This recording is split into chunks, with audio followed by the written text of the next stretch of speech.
After the nasopharynx, it is the oropharynx. This oropharynx extends from this line up to this line. It is situated behind the oral cavity. The upper limit, that is the imaginary line joining the tip of the hard palate with the posterior pharyngeal wall. This line. Above it, it is the nasopharynx. Below it, it is the oropharynx. While the lower limit of the oropharynx, it is the tip of the epiglottis. This is the epiglottis. And its tip, the imaginary line joining the posterior wall, this forms the lower limit of the oropharynx. Below this, it is the laryngopharynx.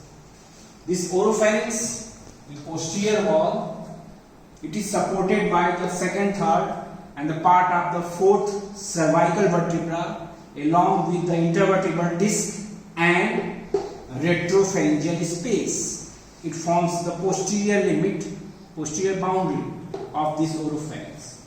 Anterior wall, it is deficient and there is an opening. This is the oropharyngeal isthmus. The oropharyngeal isthmus, it is the opening through which oropharynx communicates with the oral cavity.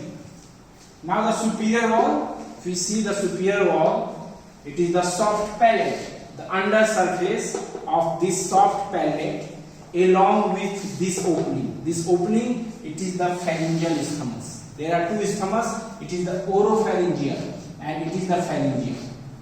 This pharyngeal isthmus, we have discussed, that is the communication between this nasopharynx and the oropharynx through this pharyngeal isthmus. So it is the superior boundary, soft palate and the deficient opening, that is the pharyngeal isthmus. Now the inferior wall.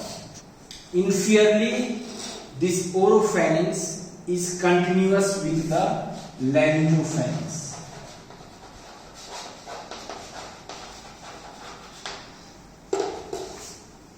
There is no particular name to this opening, but the oropharynx communicates with the laryngopharynx inferior. Now the lateral wall. The lateral wall of the oropharynx, it presents the tonsillar fossa. We see in this diagram, there are two folds from the soft palate.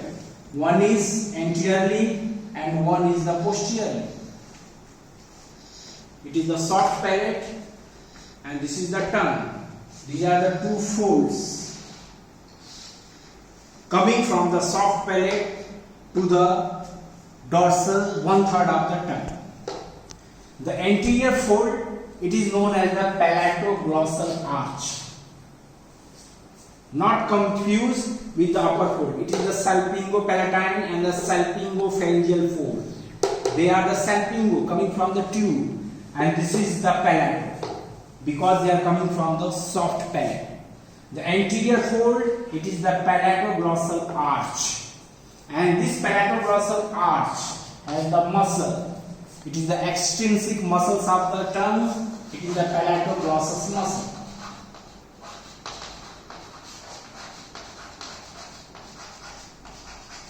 Palatoglossus muscles is present in this arch. This forms the anterior boundary of this tonsillar fossa.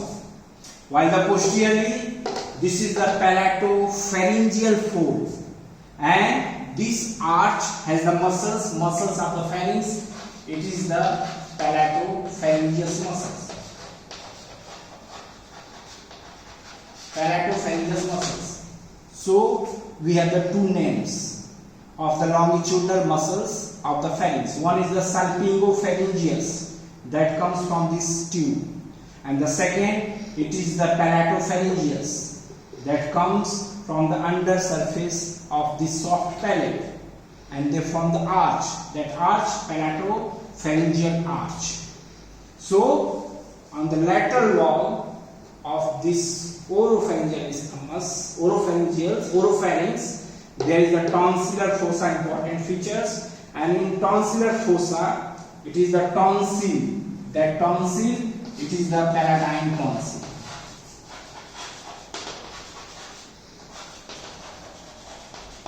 It is the palatine tonsil is present in this tonsillar fossa formed by the two arch.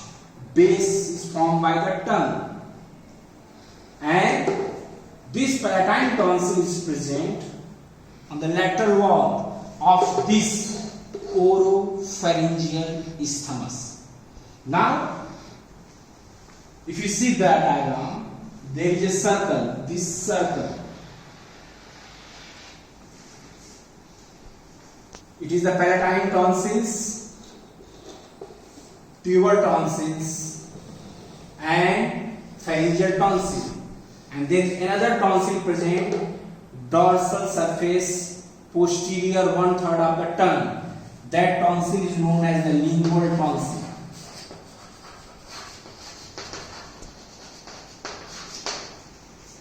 And this tonsils forms a ring. That ring is known as the Waldeus ring.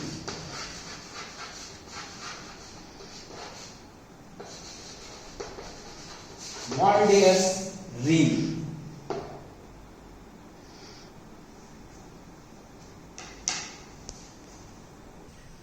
Now first, the oropharyngeal isthmus. This is the opening oropharyngeal isthmus. What is oropharyngeal isthmus? This is an opening through which oral cavity communicates with the oropharynx. It is present in the anterior wall of the oropharynx. Now you see the boundary of this oropharynx, oropharyngeal isthmus, not oropharynx, oropharyngeal isthmus, superiorly. Superiorly, it is bounded by the soft palate. Soft palate, and this is the uvula. Superior boundary, it is a soft palate.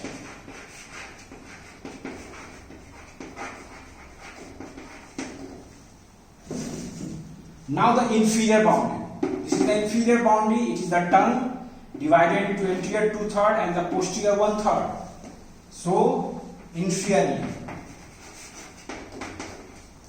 Dorsal surface, posterior 1/3 of tongue.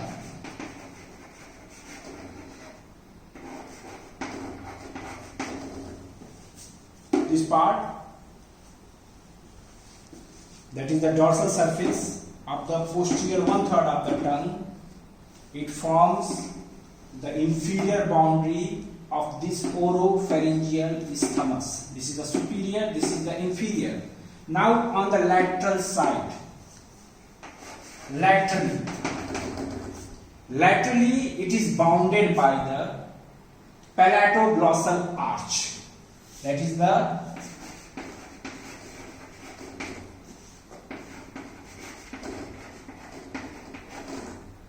palatoglossal arch.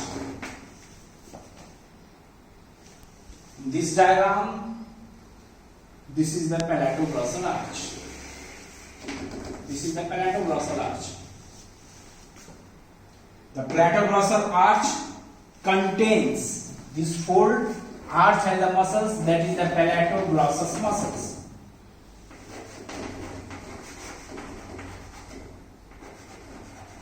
Palatoglossus muscles. So, this is the boundary of the oropharyngeal isthmus. Superior, inferior, and this is the lateral. Now in this diagram, it is the tonsillar fossa that are present on the side of this oropharyngeal isthmus. The tonsillar fossa containing the palatine tonsil present on the both sides, and it is present between the two arch. Palatoglossal arch, it is the anterior, and this is the palatopharyngeal arch, it is the posterior.